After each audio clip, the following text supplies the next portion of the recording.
वागर्थाविव सम्पृक्तौ वागर्थप्रतिपत्तये जगतः पितरौ वन्दे पार्वती परमेश्वरौ। बच्चों, मैं गोपाल ठाकुर, सहायक प्राध्यापक व्याकरण, लक्ष्मी नारायण रामेश्वर संस्कृत महाविद्यालय जयदेव पट्टी से ऑनलाइन कक्षा के माध्यम से आप लोगों के सामने पुनः मैं उपस्थित हो गया हूं।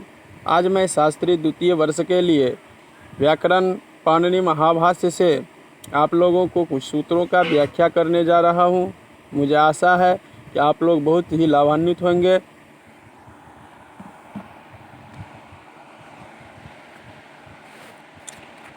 आज का विषय है अयोगवाहानाम् अट्सु णत्वम्।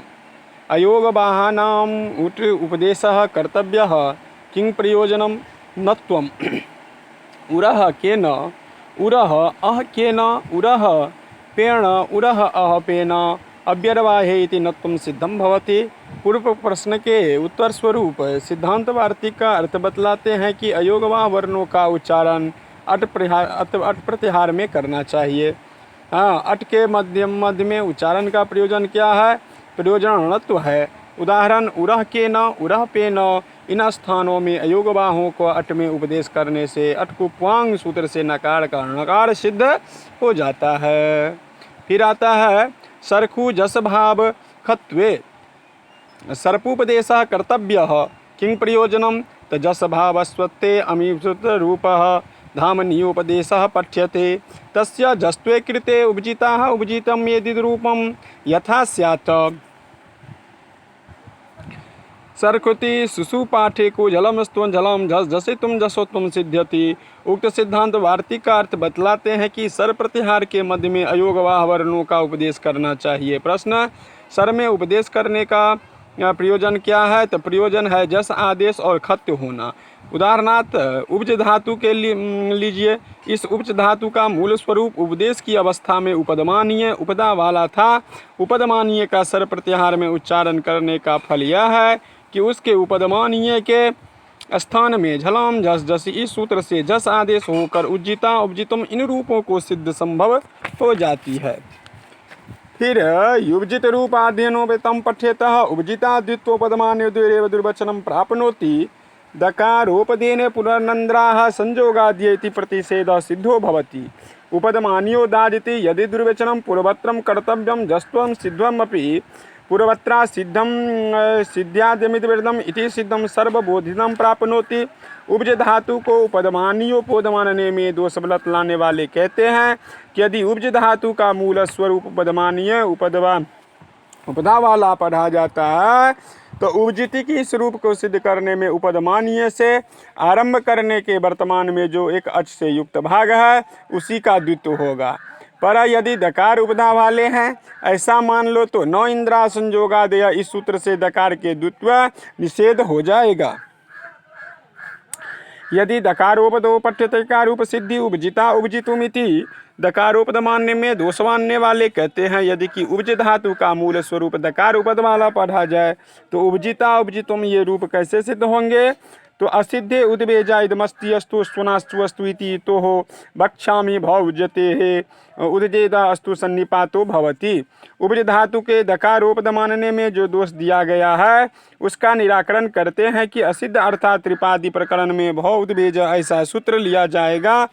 तो स्तु नास्तु यह सूत्र त्रिपादी में पढ़ा ही गया है, उस सूत्र के अनंतर उद्वेजा यह करेंगे और उद्वस धातु को दकार के स्थान में चवर्ण के योग में भकार आदेश हो जाता यह अर्थ करेंगे। तरी वक्तव्यम आपेक्ष करने वाले कहते हैं कि तब त्रिपादी प्रकरण में उक्त विधान करना पड़ेगा क्या? तो न वक्तव्यम निपादे न सिद्धम किम निपातनम भुजनाब्जो पन्युपातयो इति है। हाँ, निपादनं दुर्वचनं कथम निपादं वाक्य से सुनमितः असिद्ध प्रकेण अस्तु सुनाश्चिदित्यभज इति। हाँ, तत्र नोन्द्राहारिति दकारस्य दुर्वचन निषेधः कर्तव्यो न दुर्वचनन्ते पूर्वत्रा सिद्ध दुर्वचनम् इत्यस्या प्रवृत्त्या भवत्या सिद्ध्वार्थी वचनं सिद्धे अथापि न वाक्य शेषानुमानं निपात नियमं प्रातिपदिकं तथापि दकारोपसामर्थ्याद् दुर्वचनं कृते दकारस्य खत्वं प्रवर्तते। समाधानकर्ता उत्तर देते हैं कि क्योंकि आचार्य पाणिनि के निपात से ही काम निकल जाएगा। वह निपात क्या है? तो भुजन्यब्जो परन्युपातयोः, इस सूत्र में न्युब्ज यह निपातन है। हाँ, इत्यापि तर्हि प्राप्नोति अभ्युदयः समुदितः, समाधान का खंडन करने वाले भी कहते हैं कि तब तो अभ्युदयः समुदयः इन उदाहरणों में भी वत्व प्राप्त होता है। आकुत्य विषये तन्निपातनम अथवा नैतदुब्धे रूपम गोमरेतदुप्यः सर्वांगो विधीयते। अभ्युद्योगः समुदयः इति हि अकुत वित्तम इदं विशिष्टनमांसि इत्यर्थः। अकुश विषये तस् निपातम अथवा नैवेद्यरूपतम गोमरेतदुप्यः सर्वांगो विधीयते। अभ्युद्योगः समुद्गदः इति ही अकु विषय विशिष्ट नामन्वित्यर्थ। समाधान पुष्टि करने वाले कहते हैं कि जहाँ उदज धातु को कुत नहीं होता है वहीं हम उस निपात का होना मानते हैं। अथवा अभ्युदय समुद्गय यह रूप उपज धातु के नहीं समझे जाने अभि एवं उत दोनों उपसर्गों को जोड़ने पर गम धातु के रूप में समझे जाते हैं। अभ्युदय अर्थात किसी के सम्मान में उठकर खड़ा हुआ, इस अर्थ में अभ्युदय, और समुद्गय अर्थात संप्राप्त अर्थ में समुद्गय यह रूप सिद्ध हो जाता है।